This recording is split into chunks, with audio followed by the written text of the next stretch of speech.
আসসালামু আলাইকুম, সকলকে আমন্ত্রণ আনন্দ টিভি রাতের সংবাদে। আপনাদের সঙ্গে আছি আমি ছোঁয়া খন্দকার। কথা ছিল চুক্তির 3 মাসের মধ্যে শুরু হবে রোহিঙ্গাদের নিজ দেশে প্রত্যাবাসন, কিন্তু 3 বছর পরও ফলাফল শূন্য। দফায় দফায় সময় ঠিক করা হয়েছে, কেবল ফিরে যায়নি একজন রোহিঙ্গাও। এটিকে মিয়ানমারের ছল চাতুরি বলেছেন বিশেষজ্ঞরা। এদিকে নাগরিকত্ব ও জমি জমা ফেরত সহ সম্মানজনক প্রত্যাবাসনের দাবিতে এখনো অটল রোহিঙ্গারা।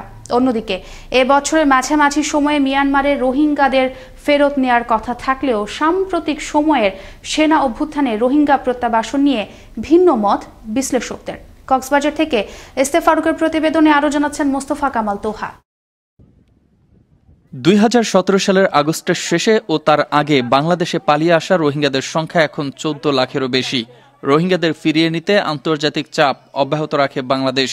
এরই পরিপ্রেক্ষিতে চলতি বছরের মাঝামাঝি সময়ে রোহিঙ্গাদের ফিরিয়ে নিতে রাজি হয়েছিল মিয়ানমার, কিন্তু গত কয়েকদিন আগে মিয়ানমারে ঘটে যাওয়া সেনা অভ্যুত্থানে কোন পথে হাঁটবে রোহিঙ্গা প্রত্যাবাসন প্রক্রিয়া তার ব্যাখ্যা নেই কারো কাছেই।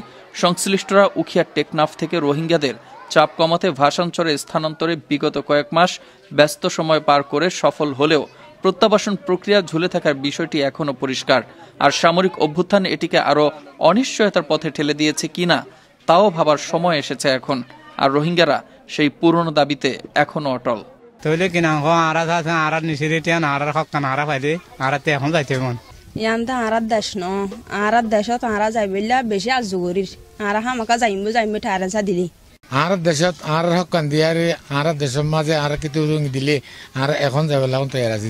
মিয়ানমারের সামরিক জান্তার কারণে প্রত্যাবাসনের সুযোগ আর থাকবে না। রোহিঙ্গাদের ফেরাতে কূটনৈতিক চাপ ও কৌশলের বিকল্প নেই, এমনটাই জানালেন এ বিশিষ্টজন। এই যে সামরিক জান্তা এসছে, এরা তো অং সান সু চি থাকা অবস্থায় হয়তো কিছুটা কথাবার্তা হলে বলার সুযোগ ছিল, এখন সেই সুযোগটাও আর অবশিষ্ট থাকবে না। না, তবে আমরা যে আন্তর্জাতিক যে মতামত আমাদের পক্ষে আছে, বাংলাদেশের পক্ষে আছে, বর্তমান সরকারের যে মতামতটা সৃষ্টি করতে পেরেছে, সেটা দিয়ে যদি আমরা চাপ সৃষ্টি করতে পারি এবং বিশেষত চীনকে যদি আমরা বোঝাতে সমর্থ হই, তাহলে হয়তো বা এরা একটা ফেরত যাওয়ার একটা সুযোগ সৃষ্টি হতে পারে। রোহিঙ্গাদের ভাষাঞ্চলে স্থানান্তরের বিষয়টিকে গুরুত্ব দিয়ে প্রত্যাবাসনের বিষয়ে মন্তব্য করতে নারাজ এই কর্মকর্তা। ভাষান্তর রোহিঙ্গা কি আজকে গেছে, অনেক দিনের চেষ্টায় তো রোহিঙ্গারা ভাষান্তর গেছে, ঠিক না? আপনি বললে তো লাভ নেই, পরে বলবেন যে চেষ্টা আছে, তারা চেষ্টা করে নেই। আমরা এবার যেমন অনেকে বলছে ভাই কথা কম না, যে যতক্ষণ না যায়। দিন যতই যাচ্ছে বৈশ্বিক রাজনীতি ও আলোচনার টেবিলে ততই ঘুরপাক খাচ্ছে রোহিঙ্গা প্রত্যাবাসন ইস্যুটি। এতে দীর্ঘমেয়াদী মাশুল দিতে হতে পারে বাংলাদেশকে, এমনটি মনে করছেন সচেতন মহল। তাই কার্যকরী পদক্ষেপ নেওয়া এখন সময়ের দাবি। মোস্তফা কামাল তোহা, আনন্দ টিভি, ন্যাশনাল ডেস্ক। ভ্যাকসিন ছাড়া করোনা ভাইরাস নির্মূল করা সম্ভব নয় বলে জানিয়েছেন স্বাস্থ্যমন্ত্রী জাহিদ মালিক।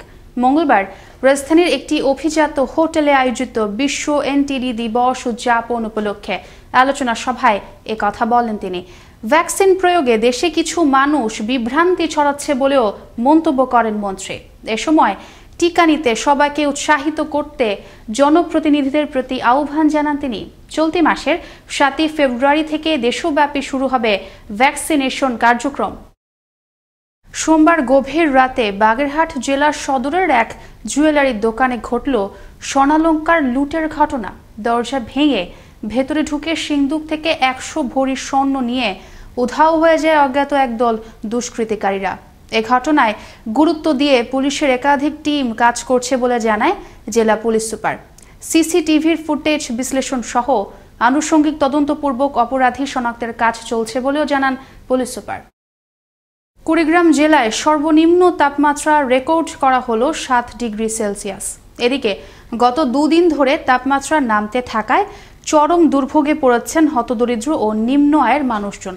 শীতের মাত্রা বেড়ে যাওয়ায় জেলার হাসপাতালগুলোতে বাড়ছে শীতজনিত রোগীর সংখ্যা। পটুয়াখালীতে বাসের চাপায় মৃত্যু হলো রেহেনা বেগম নামের এক নারীর। এ ঘটনায় আহত হয়েছে আরও 3 জন। মঙ্গলবার সকাল 10টায় পটুয়াখালী কুয়াকাটা মহাসড়কের শাখারিয়া স্ট্যান্ডে এই দুর্ঘটনা ঘটে। প্রত্যক্ষদর্শীরা জানায় বাসের চাকায় পিষ্ট হয়ে ঘটনাস্থলে নারীর মৃত্যু হয় এবং বাকিদের স্থানীয়রা উদ্ধার করে পটুয়াখালী হাসপাতালে ভর্তি করে। ঘাতক বাসটিকে আটক করা হয়েছে বলে নিশ্চিত করে আমতলী থানা পুলিশ।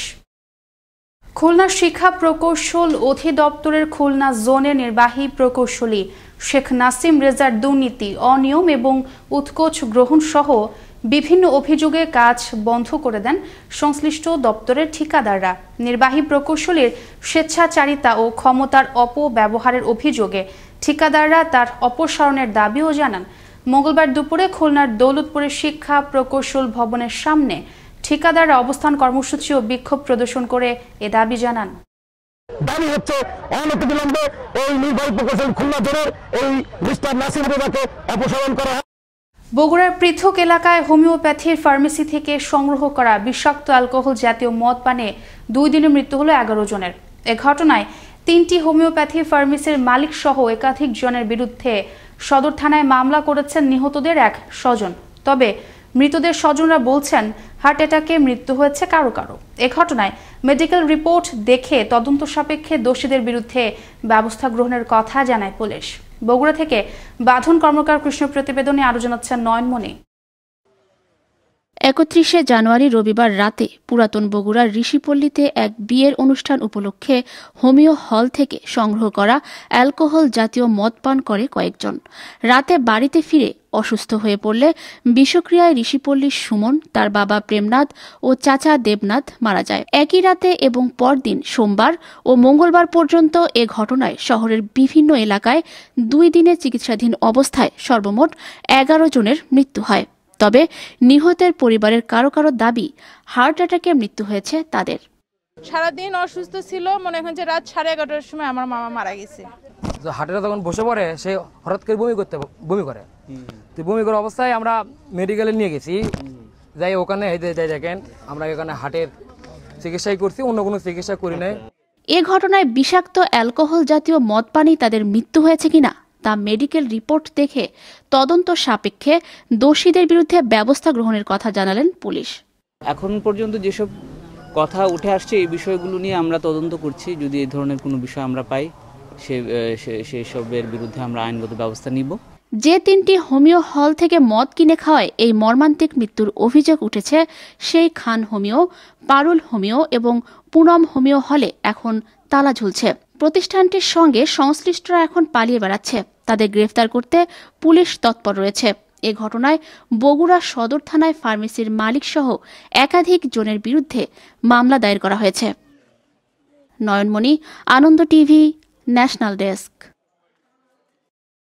বাগেরহাটের রামপালে হরিণের মাংস সহ এবার পুলিশের হাতে আটক হলো পিতা পুত্র। মঙ্গলবার সকালে রামপাল উপজেলার বগুড়া ব্রিজ সংলগ্ন থেকে জেলা গোয়েন্দা পুলিশের একটি টিম অভিযান চালিয়ে তাদের আটক করে। এ সময় হরিণের 2টি মাথা সহ 42 কেজি মাংস জব্দ করে পুলিশ। আটককৃতদের বিরুদ্ধে রামপাল থানায় মামলা দায়ের করে আদালতে সোপর্দ করা হয়েছে। মঙ্গলবার দুপুরে বাগেরহাটের অতিরিক্ত পুলিশ সুপার মীর মোহাম্মদ শাফিন মাহমুদ এক প্রেস ব্রিফিংয়ে তথ্য জানান। এই ছিল এখনকার মতো আনন্দ টিভির সর্বশেষ সংবাদ এবং বিনোদন।